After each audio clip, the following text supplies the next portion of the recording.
Welcome to the Insomnia Project.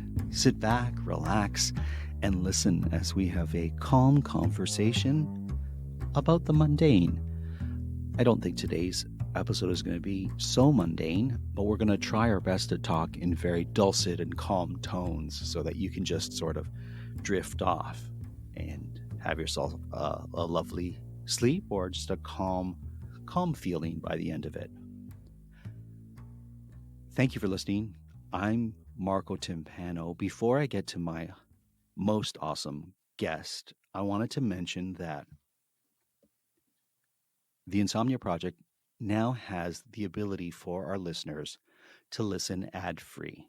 So you can subscribe for $3 a month, and that's $3 Canadian a month, to become a member of the ad-free listenership. Just go to our show notes and you'll see a link that says become a member. You click on that and it will take you to where you can listen to all our past episodes, all our future episodes without any of the ads. And of course, that'll help us continue to create the podcast.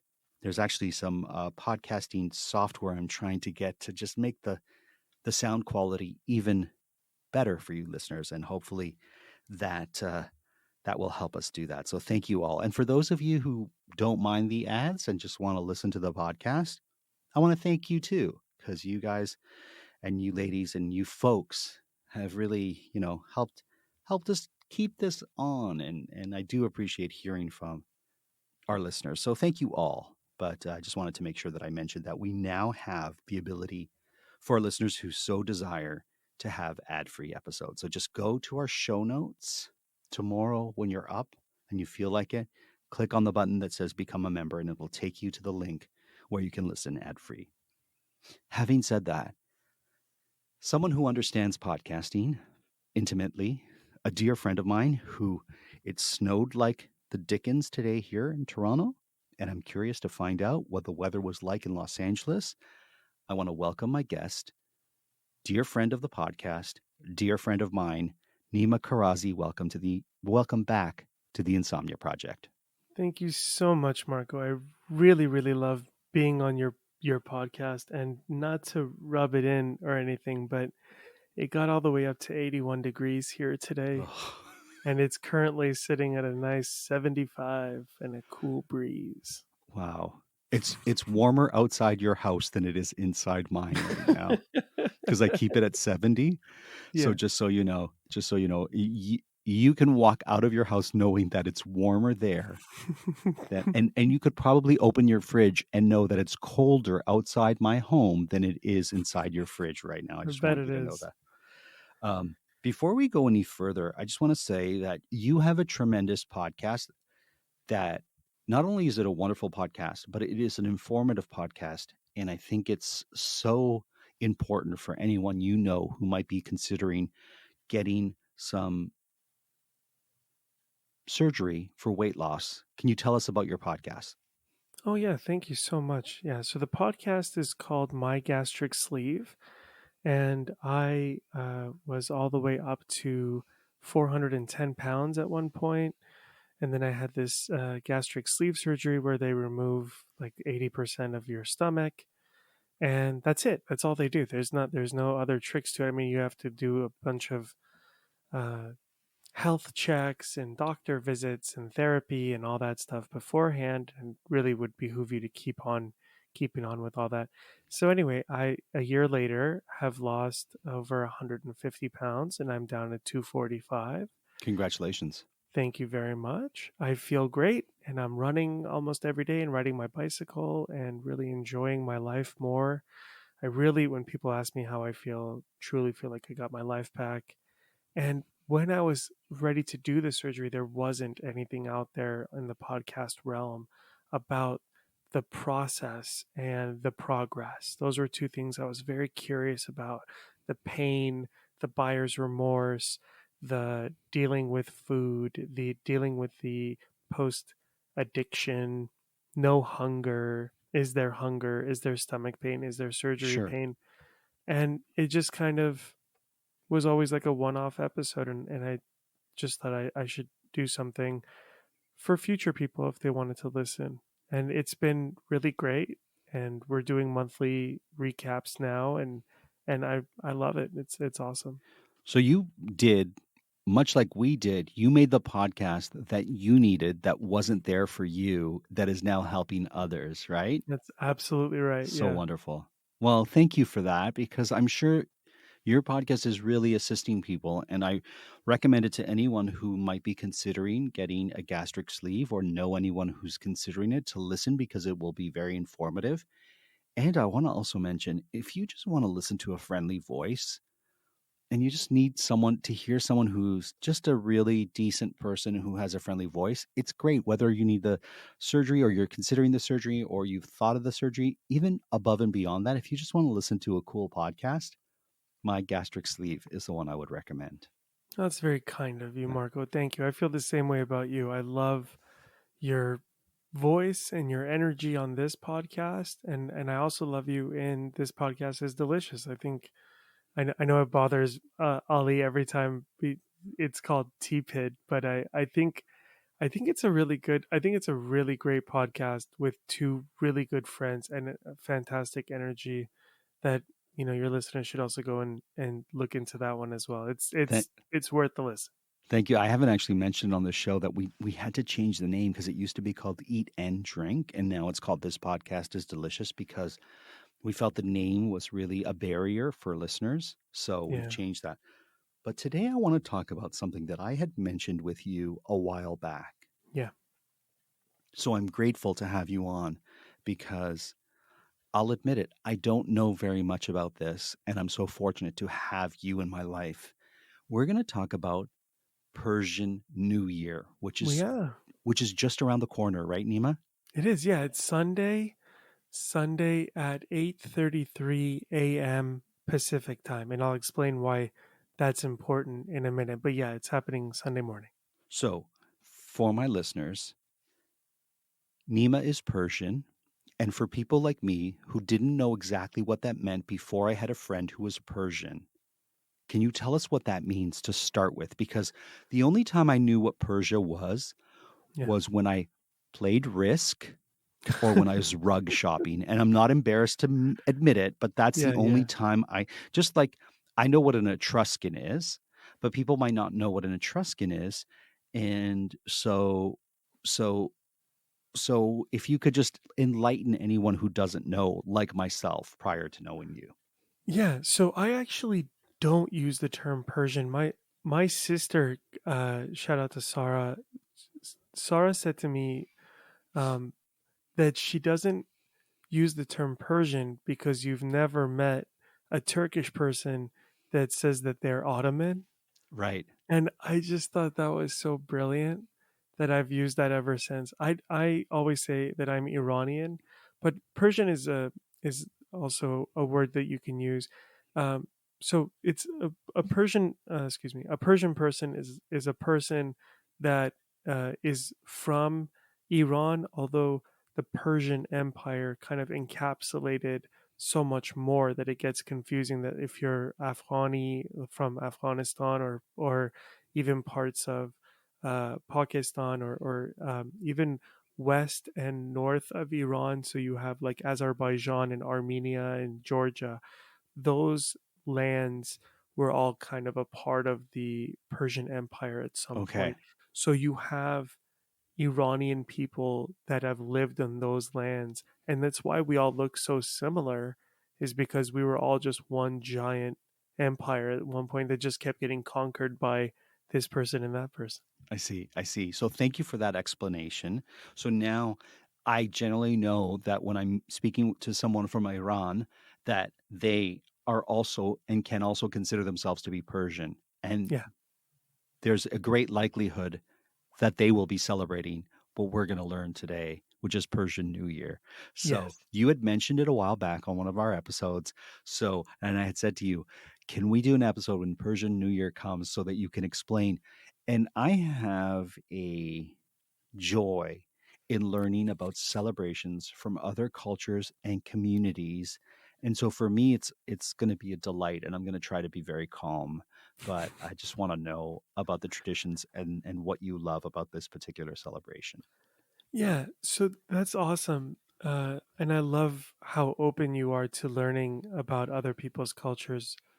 When you have so much richness and depth, like you do in your Italian heritage and culture, it's so rare to see somebody say, I'm keen on learning or interested in learning about other people and where they came from and what things they heard or what things they grew up with or what stories they were told and what jokes, that all that stuff. And you're always so inquisitive about that kind of stuff, so I really appreciate that for sure. I believe that the way to learn more about your culture is listening to the stories of other people. So the way you can appreciate yours is knowing more about others and appreciating what they have and the beauty of what they bring Oh yeah. allows you to really appreciate the beauty which you bring. And I will also say that I have a huge love for the richness that is my Canadian culture as well.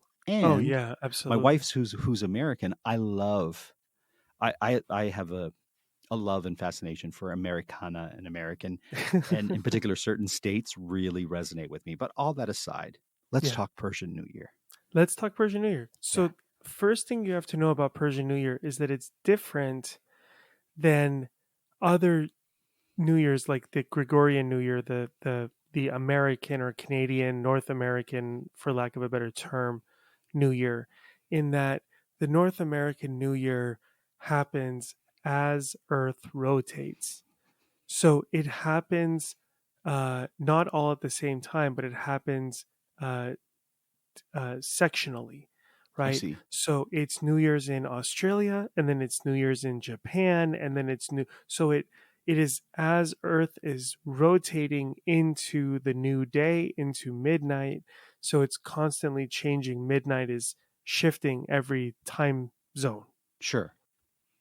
The Iranian New Year or Persian New Year is actually a better term for it because there's more than just Iranians that celebrate this New Year. People from Azerbaijan celebrate, Kurds celebrate, Iraqis celebrate. So Persian New Year happens at the moment it becomes spring. And spring is a thing that happens with regards to Earth's space in orbit, not rotation. I see. So, because it is a place in the orbit around the sun, it has nothing to do with the rotation of Earth. It has to do with the position of Earth in this space.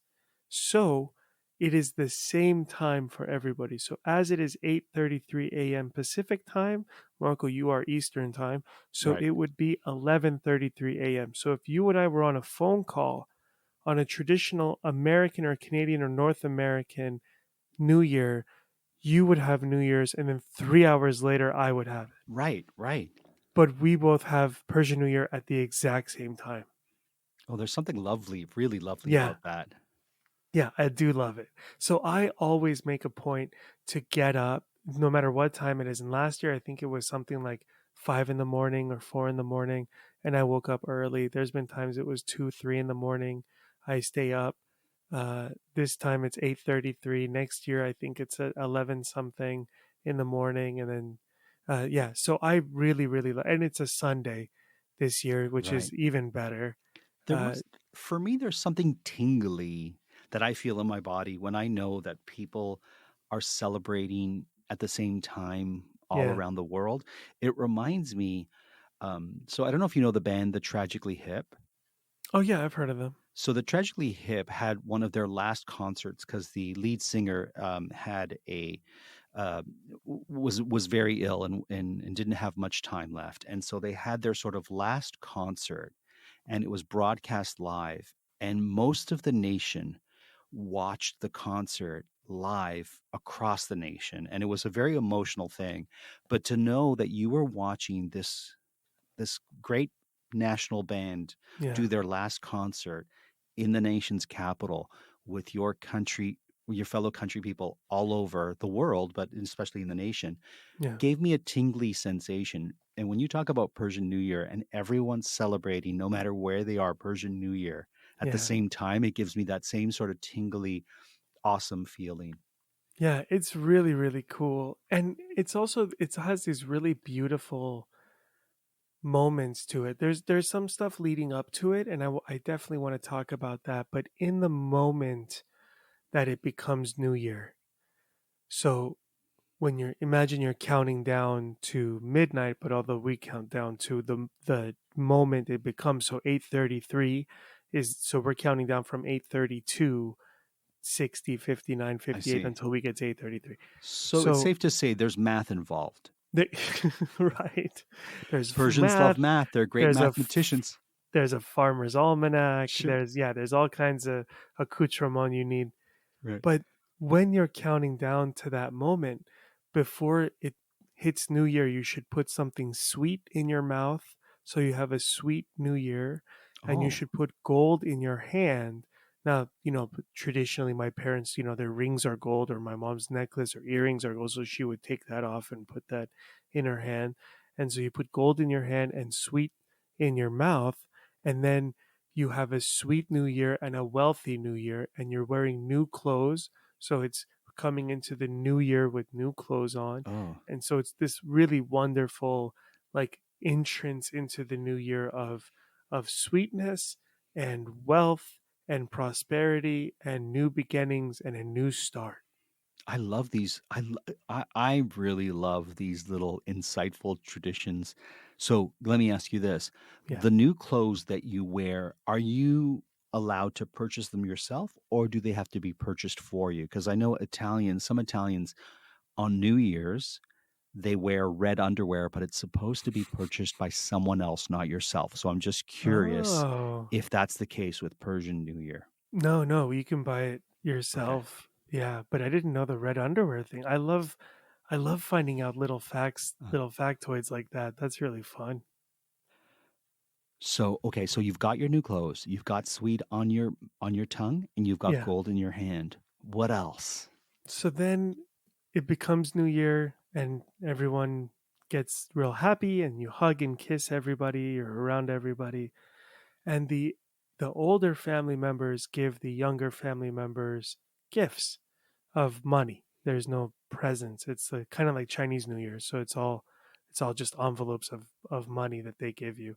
And so, like, traditionally it's almost a generational thing. So, like, I don't give gifts to my cousin or my sister even though they're younger than me, because we're the same generation. I But see. if they had children, I would give their children money. My dad and mom and my uncles give me money. My grandfather gives me money. And this is like my uncles, and but on both sides, mom and dad, they they all give us all money. And it's this really beautiful thing. We're not traditionally supposed to give them any money for Right. New Year's. They're supposed to just give to the younger people, and that's also a very lovely thing. My grandfather does this. This is actually, we actually spoke about last time, where he has his Quran. He has a very big Quran. Is the Muslim Bible, for lack of a better term. It's the holy book Your for the holy book, Muslims. sure, yeah, of Yeah. course. And so he, whenever somebody's at his house, and we're all going to his house on Sunday, so I'm excited about this, but he opens up the book to a page with an envelope in it, and then you kiss the book, and you put your forehead on the book, and then you take the money from the book. And the last time we talked about this, you asked me, is there a significance to the passage? And I was so embarrassed. I said, Marco, I can't believe this. I've never asked my grandfather. Right. And do you remember what you said to me? No, I don't. Now I'm curious. I It hope was I the didn't say anything it terrible. was the best. Sometimes people say things almost in passing, and it stays with me forever until I die. I think about this. Okay. And you said to me, "It's okay, Nima. Don't feel bad. This is an opportunity for you to ask him next year." And I was like, oh my God, this is such a great way of looking at life. Of like, I can't believe I didn't do this. It's okay. I used to work at a company, and when we had a bad quarter in sales, we had one guy in the company every time we'd have this company meeting, and the manager would go up and say, this quarter sales were terrible. Right. And then he'd raise his hand and they'd say, Nick, what do you have to say about it? And he'd say, it'll be real easy to comp against this quarter next year. Right. And we're like, oh, that's a great way of, I mean, it's not his company. What is he Sure, doing? But sure. anyway, the point is, you were like, what a great opportunity. So then I asked my grandfather, and he almost looked a little embarrassed, like, no, I never put any thought into it. I just Right. cracked the Right. book open every 10, 15 pages and threw an envelope in there. Right. So it's funny because I'm also illiterate when it comes to Farsi. So I can't, and also the Quran he has is probably written in Arabic. If my Quran is written in Arabic. I'm sure he has a Persian version somewhere, but I'm sure the one he uses is in Arabic. So none of us read Arabic, like read and understand it. Right. So, but even if I did and was able to read the Persian version of it, I'm illiterate anyway. So I can't read and understand. Someone could read it to me and I could tell them what it means. So anyway, it would be a whole rigmarole to get that situated. But regardless, it's not any reason. It's Okay. just happenstance. It's random. Okay, so I just need to clarify this for myself and forgive me if it's Of apparent and course. I'm just figuring this out. You mentioned the Quran in Arabic, you Yeah. mentioned it in Farsi, Yeah. and then you said there's a Persian version. Is the Persian version different from the Farsi version? No, no, I'm just no. curious. No, you're right. I Okay, no, what I meant was that he had I think recently and recently I mean the last like 10 years, my right. grandfather's 94. So in the last 10 years he just got himself an Iran a Farsi, which is the language of Iran, Farsi written or translated Quran, and he Okay, started reading it again. Because, of course, as a child in Iran, you're taught Arabic because right. it's the language of the Prophet and whatnot. And so you have to kind of learn this language to that extent, the kind of the way we do foreign languages here in America and Sure. North America, I'm sure. Canada, I think you have to take French for however many years. Yes. So here, Or if you're a French speaking Canadian, you would learn English for a certain amount of years in school. oh, that's interesting. Yeah. And so here you have a foreign language for like 2 to 3 years in high school, and that's about it. So they teach them Arabic there. So in Arabic and Farsi are the same script. So it's like reading Italian or English. They're both written in Latin, Right. but you don't understand Italian if you didn't take Italian, Right. right? So I can read Italian, but I don't know what it says. I see. I see. So my parents can read Arabic because it's in the same script and font as Farsi is, Right. but they don't speak Arabic. Right. And I see what I you're saying. speak Farsi, but I can't read or write in Farsi. I mean, Okay. outside of like my dad gave me water or my brother gave me bread, which is like the first two sentences you learn. That's great. Thank you for clarifying that. Yeah. So when you say the Persian Quran, it's Farsi Yes. and Persian is interchangeable in this instant. Yes. Yes. That's Thank you. right. Thank you. Yeah. Okay. Thank you for Yeah. bringing that back from a previous episode where it was mentioned for Yeah. anyone who was wondering what the outcome of that was. All right. So we've celebrated the older generation has now passed on the envelopes of money to the younger generation. Yeah. Tell me more. So now we go back. Now we go back in time. Back in time to the last Tuesday night before the New Year. Now, this gets a little complicated because now, see, again, this math problem, right? Right. So, New Year's is on a Sunday. Okay. So, this episode is coming out on Wednesday. Right. So, for the listeners, last night, Tuesday night, before the Sunday that's coming in 5 days, is the night that you're supposed to jump over fire and eavesdrop. And I'll explain that in a second, but it is the Tuesday evening before the New Year. Now, God save you if the New Year is on a Wednesday morning.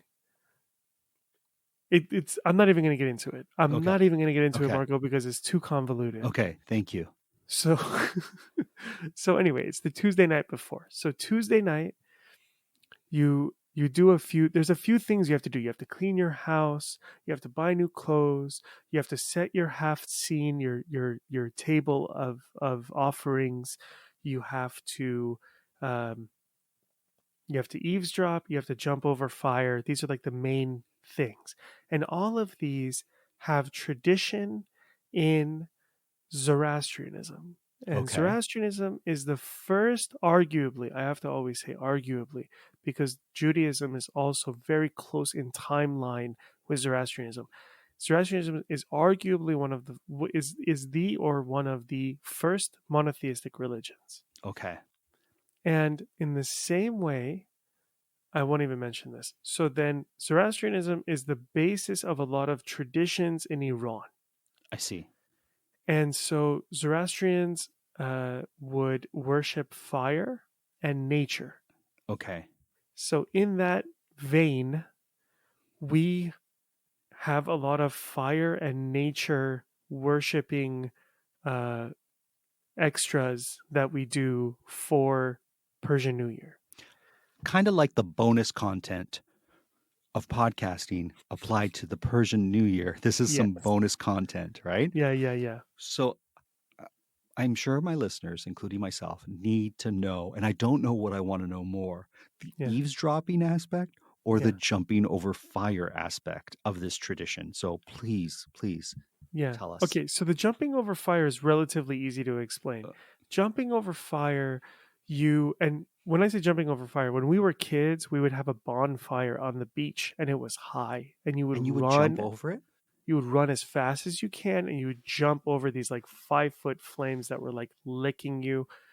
I'm telling you, Marco, if you watch the news on Wednesday morning, so when this podcast launches, if you go to your news and look up like fire, Persian fire celebration or Persian jumping fire something, I promise you it'll be on some news outlet somewhere that has this information.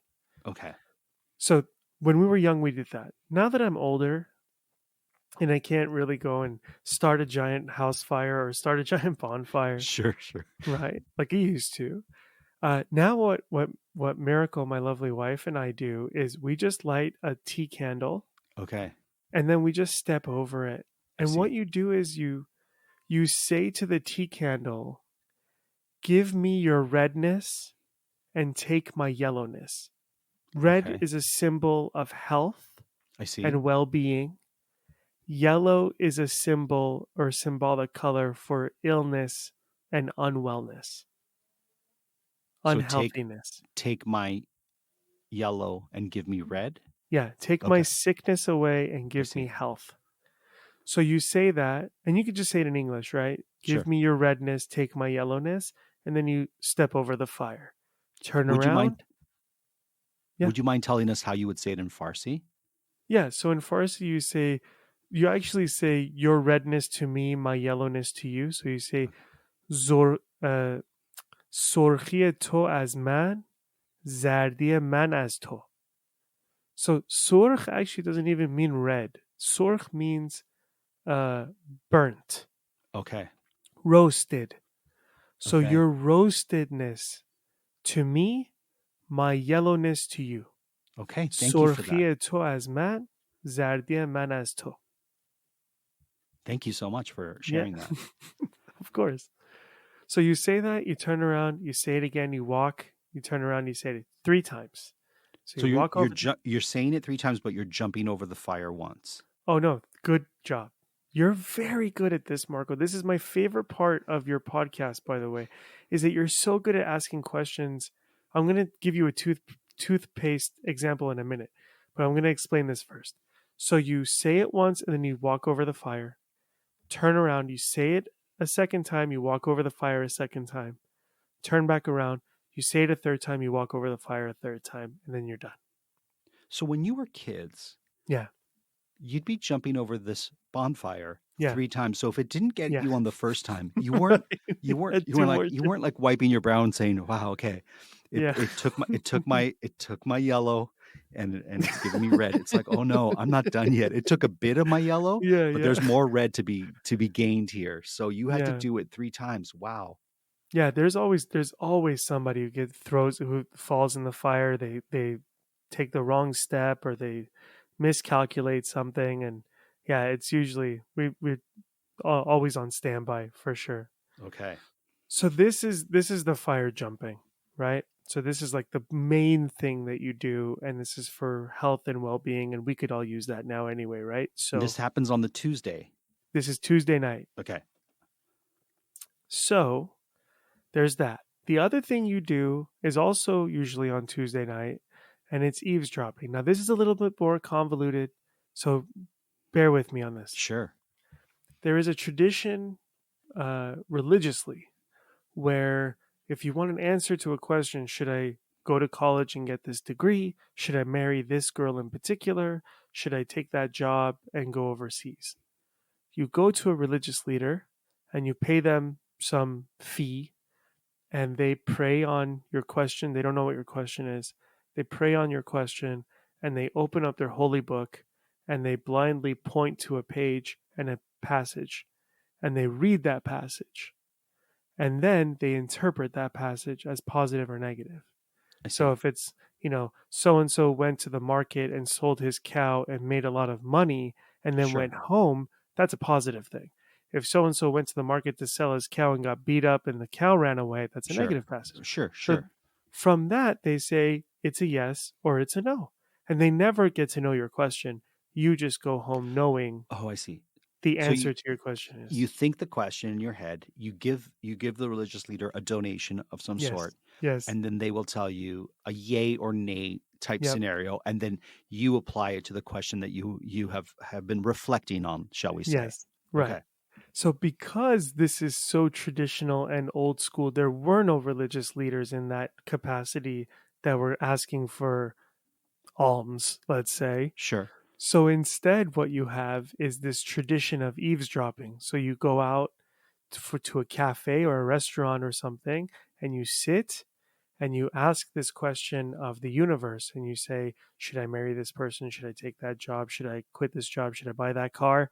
And then you just listen intently to the conversation that is being had next to you, at the table next to you, or person walking by, and you try to interpret that piece of that conversation. And, oh, I saw that guy and I thought he was really not good looking. Okay, that's a no. Right. I saw that guy, he's so hot and I want to have his babies. That's a yes. Sure. And you just hope that it's not like, I saw the Batman movie and I could take it or leave it, and you're like, give me more, give me something more. So you eavesdrop up until you get the yay or the nay. Is that Yes. fair? And then you have to stop, because it would be hard for me to gauge when to stop eavesdropping, because you're going to be getting lots of yays and nays. So it's kind of like, okay, I'd look at you and I'd be like, I'm going to perk my ear now and listen. That's and right. then as soon as I hear the eavesdropped answer to my reflective questions, then I stop. Yes. Okay. Right. Wow. This is fascinating. It's pretty cool. I like that there's this element of danger with fire, this element of, kind of like, like you kind of have to be a little cloak and dagger with the eavesdropping. Yeah, for sure. It's really, and it all has to happen on the Tuesday night. So these two things are date specific. These two things have to happen Tuesday night before the New Year. All the rest of the stuff I'm going to share with you is just whenever before the New Year. What if New Year's falls on the Tuesday? So that's when so if it falls on a Tuesday, the Tuesday night before is a week before. Oh, it's a week before. Okay, got it. But if it falls on a Wednesday in America, let's say it falls at 3 a.m. on a Wednesday. Yes. In Iran, 3 a.m. is 2 p.m. Okay.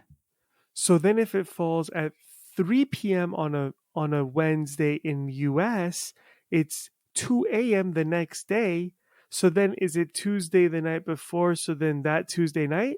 Or is it Tuesday the week before? So then it gets very complicated. I know I can't listeners. I lost myself. I if you weren't able to follow that, neither was I. So neither was I, and I was saying it. Okay. So I think we're in good company. We just go forward. It's like one of those eternal questions. Yeah, that's if a tree falls in the wood and no one's in the woods and no one's there to hear the sound, does it really make a sound, kind of thing? Yeah. So that's where I'm going to put that question that I asked in that sort of quadrant of my I brain. know, I know for sure it'll happen sometime soon, and then I can it's just like the grandfather question with the Quran. I will have an answer for you at some point. I love it. By the way, if you're hearing that, it's the train that is going by. Oh, I know I don't hear it. Oh, okay, great. Another tradition is called, it's basically spring cleaning. I think Okay. a lot of North Americans use spring cleaning, and we call it house shaking. Oh, I love it. So it's hune, which is house, and tekuni, so it's shaking the house. And so you're supposed to clean. Now there's arguments that you're supposed to clean at least one room in your house before the new year, but you should clean all the rooms in your house, and it's everything from getting rid of old clothes, putting new batteries in all the I devices, see.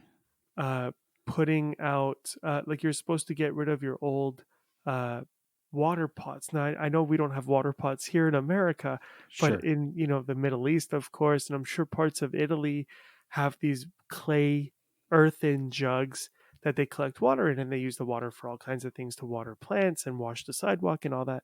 Of course. And obviously over time these things get moldy and gross and they need to be replaced. So a former tradition was uh, I think they call it kuze, which is interesting, but they call it kuze shekani. So they would break the kuze, or the jug. Oh, I And see. so Okay.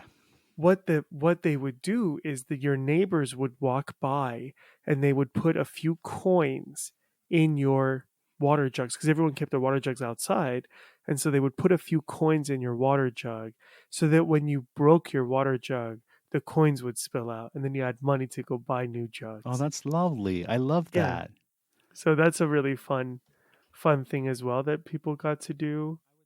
It's the and I want to clarify the reason why I think the word kuze is so odd is because kuze with a z is jug. Kuse with an s is shark. Oh, cool. And you don't think about that when you know the words. Like Right. you and I never confuse chicken and kitchen, Right. but my parents do, because they're too close. Those words are Yes. too familiar to them, that it's, or too unfamiliar rather, that Sure. they're all constantly, oh, I was in the chicken the other day. I made this big kitchen salad. What? Right. So, anywho, that's a really fun tradition too of breaking the kuze, and one of my favorite traditions of New Year's is what we call the haft scene.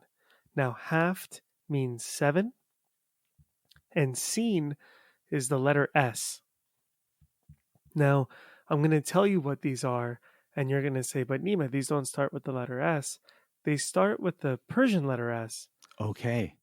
So it is Sib, which is apple, and Sir, which is garlic, Okay. and Serke, which is vinegar, and Senjid, which is oleaster, and Samanu, which is wheat germ, and Sabze, which is basically sprouts, and I know I'm forgetting one. Oh, Somak, of course, which is sumac. Okay. So these are the seven S's, and we put these out on the mantle. And there's extra things you put. You put an egg, and you put a mirror, and you put uh, hyacinth flowers or tulips, and you put a goldfish sometimes. And so, anyway, these all symbolize different things. So, lentils, for example, symbolize growth and rebirth, and apples symbolize beauty and health, and oleaster symbolizes love, and wheat germ pudding is affluence, because I guess it was a very expensive thing to have, Sure. like myrrh. Sumac is the color of the sunrise, which is the new beginnings. garlic symbolizes health, as it is Yeah. a main ingredient for most medicines back then, and vinegar symbolizes age and patience, which Sure. is lovely. So we have these 7 things that are set up on our mantle, and you I always every year have to go buy oleaster because I don't ever have I any. was I gonna say, don't. where do you get the oleaster from? Like that's the it's kind The of like Persian market. okay. Okay. So They it's like have small packages because they know people just buy like 4 to put in a cup and put on their mantle. I was like, where would I go right now if I needed to get oleaster? And I was like, I'd probably go to the drugstore and see if there was some facial creams that have it as an ingredient to help, make your skin bright. And I would put that on the I hope I'm not offending any Persians by No, saying of that, but I course was not. like, where would I seek out or source my oleaster? That's a good thing to know. Yeah, of course. Yeah, wheat germ pudding we have to buy every year because I don't ever use it for anything. Sumac, of course, we use garlic, of course, we use vinegar, yes. Apples, yes. Lentils, we have. And Sure. so we have to grow the lentils. So you have to soak them for 2 days and then you put them in a dish. Oh, so you've got to prep that too. Oh, yeah. Yeah, you Okay. got to do that like the week before. And the I see. hyacinth, too. It's funny when you go to the Persian market, there's all these Iranian ladies and they're talking to each other about how to buy what to buy. And so Right. they're sitting there going, "Should I buy? Do you think I can buy this hyacinth?" And the other lady will tell them, "Oh, no, no, dear. You can't buy that one because the stalk is already too large and the it's about to bloom Of in course, 2 it'll bloom days." too soon. I totally get it. I would be with those Persian women saying, "No, look at the length of this, and this is a purple hyacinth. We're gonna want a white Yeah. one because the purple, the if it blooms, it's not gonna stay as long as the white." I totally get that. Yeah. I'm all on board for that. So Marco, it's gonna break your heart a little bit, but I did not take heed to those Persian ladies. And I see. she was saying to her friend, you have to get the one that has the smallest bulbs because that will take about a week for it to Right. pop. And then you'll have it in the right amount of time. And I Sure. thought, my luck, it's not gonna work at all. Right. So I'll just get the one. And I brought it home on Saturday. It is now Tuesday, Right. although this is posting on Wednesday, Right.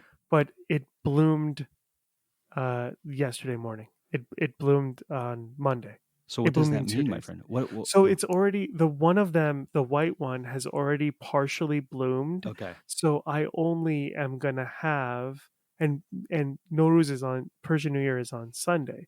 So I I'm only gonna have I think it only blooms for like 2 or 3 days, the hyacinth. It doesn't Right. stay bloomed No. very long. So thankfully, I have 3 bulbs in the right one. I bought 2 of them. I bought a purple one and a white Right. one. So the purple one hasn't bloomed yet, but it is just rearing to go. I can Right. see it in its eyes. It's ready. So Put I it in the think. fridge. Put it in the fridge for a little bit. Oh, you think that might Yeah, help? it'll cool it down and it'll be like, oh, maybe I don't bloom. Oh, listen, I don't want to give you false information and then you don't have a hyacinth for the time that you need it because I'm That's not why I agreeing. bought two. That's Okay, why I bought good. two. You're hedging your bets. I respect Yeah, that. yeah. Yeah, so I bought one that was a little more tightly bonded and then the other one that was like ready to pop and I was like this will be fine. So I might just have to get down to one. So I might after we're done recording run downstairs and throw the purple one in the fridge and just. No, can I put it in the freezer or is that too No, you'll shocking? kill it if you put it in the freezer. But if you No. keep it, even if you have a dark, cool room, so it's not getting the light that will Yeah, allow it yeah. to bloom for a day, like just keep it in the dark. It might Yeah. calm it down because it'll be like, oh, it's dark. I got to just chill for a bit and then put it in the light and give it the water that it needs. I don't know. People are listening right now saying Marco doesn't know what he's talking about. Yeah, Nima, don't don't do listen to him. that. Just Yeah, if you don't put a listen to him. hyacinth in the dark. I just saw a video the other day of bees not flying when it's dark. Like they put bees in this plastic case Right, and they had the lights on and the bees were kind of buzzing about. As soon as they shut the lights off, the bees just all stopped flying and landed immediately. right. And I Bees are was like, smart, oh, man. I had no idea. That makes so Yeah. much sense. Maybe their eyes don't see so well. So anyway, so that's the half scene and then the cleaning of the house and the eavesdropping and the counting down to the new year. And Sure. I'll be honest, I think there's only one other thing that we do that's really important, and there's something else involved in this too, which is Okay. very interesting. So on the 13th day of the new year, so New Year's is on Sunday, the 13th day would be the uh the The the Saturday, the well, if you consider the 13th full day okay. would be the Saturday following. So the 20th is Sunday, which makes Saturday the 27th, then the following Saturday. And then if my nursery rhyme is 30 days, has September, April, June, and November. So March has 31 days. So then it would be four. So it would be April 3rd, Okay. I think. All that to say this. So Saturday, April 3rd is the 13th day of the new year. And the 13th day of the new year, we all go out and go to the park. You're supposed to get out of the house. Okay. It's a bad day to stay in the house because it's when all the evil spirits come into your house. I see. Okay. So you have to get out of the house so the evil spirits will see nobody's home and think this house is uh, Hauntable. unhauntable. It doesn't make any sense to be in this house, and they will leave the house alone, and then you can have your house back. So then you go to the park, and the sabze, the sprouts that you grew with the lentils that you've grown for these 2 weeks, this greenness that has absorbed all the negative energy of your home. So if you're going to get into a fight, you got to get into a fight the first 2 weeks of New Year I see. because it's Okay. just absorbing this negative Sure. energy. So then on the 13th day of the new year, you go to the park with your family and you eat and you dance and you have fun, you frolic. And then you find an open body of water that preferably leads to an ocean. Okay. And of course, we're spoiled out here on the West Coast, as you Sure. mentioned. I'm in LA, so we just go to the beach. Right. But you're in Toronto. There's the ocean all over the place for you. So No, not go. really. It's a Great Lake, but it's we'll deal with that. Sure. But yeah, so it goes into an open body of water, and you take your green and you release it into the water, and it goes out into the ocean, and it is freed, and you free yourself of the negative energy, Okay. and you go and do that. So that is like a very, very important tradition of having the greens in your house, collect all this negative energy, and then release the negative energy out into the ocean. Cool. Yeah, and then the animals eat it, and they're okay. So it's fine. Wow. That's Persian New Year in a Yes. 48-minute episode of this podcast. Nima, thank you so much for sharing all this with us. I really do appreciate it, and I'm better for it for hearing all this. Thank you. Well, thank you, Marco. This is a really fun thing that we get to do, and I can't wait to give you an update on the the the information with regards to if New Year's ever falls on a Wednesday at 2 a.m. I will keep Fantastic. you posted. Now, you had mentioned before we go, you had Yeah. mentioned toothpaste. You said, I'll get back to the toothpaste. So I just want to bring it back because there's going to be listeners who are like waiting to hear your thing about the toothpaste. Oh no. You had said that I do something or I had done something and it reminds you of toothpaste. When I call something back or when I do something, you're like, I'm going to talk about toothpaste. Oh yeah. I It's okay if you don't have Boy, it do because I you know what? wish. We're going to do it. You'll remember it and we'll do it in another episode. Now, we celebrated the new year in this Yes. episode and new beginnings, of course, in the new year. And if you could Yeah. just briefly tell us, you have a hummingbird in your backyard and what's going on with that. So the Spark Notes version of the hummingbird story is there was this little hummingbird that built a little tiny cup nest in the magnolia tree in front of our balcony. And so This we sounds so got this. beautiful. A Oh, it was. hummingbird nest in a magnolia tree.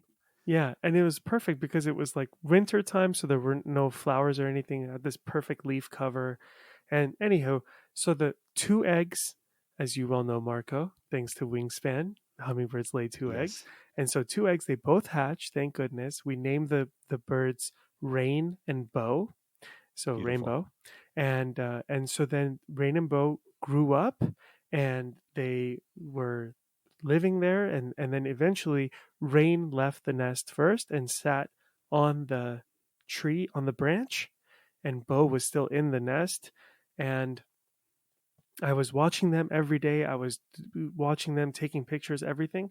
And then one day I wake up and I go outside, and Rain is gone, and their mother is also gone and has abandoned Bow. This happens all the time with hummingbirds, is I when see. I one see. bird leaves the nest, the other bird stays and is abandoned for motivation to To leave then the leave the nest. nest as Right. well. And as I'm watching Bow in the nest by himself, and I think to myself, oh, this poor bird, this poor abandoned bird. I don't even want to get my phone out and take a picture of this sole bird, but I should, just for the sake of it all. And I go to take the photo, and Bo flies off, and I don't get the photo of Bo. But I got to see Bo leave the nest. That's wonderful. That's Yeah. So wonderful. now we have an empty nest. We're empty nesters. That's lovely. That's lovely. What a lovely little story. Thank you for that. Maybe Bo was just tired of the paparazzi and was just like, it's LA. It's like, I get it. It happens a lot there, but Bo was like, I'm done. That's wonderful. Yeah. Thank you for sharing that story as well. Nima, it's always a pleasure to have you on the Insomnia Project, and we'll have you back, of course. Until then, I hope you have a lovely rest of your day or evening. And for everyone else, I hope you were able to listen and sleep.